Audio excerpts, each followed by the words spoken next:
Unified payment interface म्हणजेच UPIच्या माध्यमातून होणाऱ्या व्यवहारांनी मे महिन्यात नवा उच्चांक गाठलाय। या वर्षीच्या मे महिन्यात तब्बल 20.45 लाख कोटी रुपयांचे 14.04 अब्ज व्यवहार झाले आहेत। नॅशनल पेमेंट कॉर्पोरेशन ऑफ इंडियाने ही माहिती प्रसिद्ध केली आहे। रोख रकमेपेक्षा ऑनलाईन व्यवहाराकडे लोकांचा कल वाढताना दिसतोय। एप्रिल 2016 मध्ये भारतात UPI कार्यान्वित झाल्यापासून अनेकांनी ऑनलाईन पेमेंटचा पर्याय स्वीकारलाय।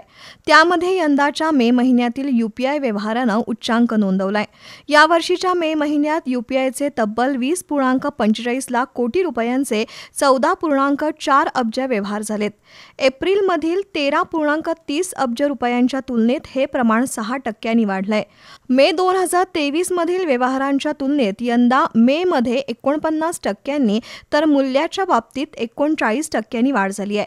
इमिजिएट पेमेंट सर्व्हिस म्हणजेच IMPS व्यवहारांची संख्या 1.45% वाढून 55.8 कोटी झाली आहे। एप्रिलमध्ये IMPS व्यवहारांचं मूल्य 5.92 लाख कोटी रुपये होतं।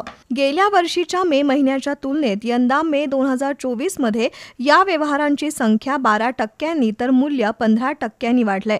तर इतर ऑनलाईन व्यवहारांमध्ये फास्टॅग व्यवहार 6% वाढून 34.7 कोटी झाले आहेत।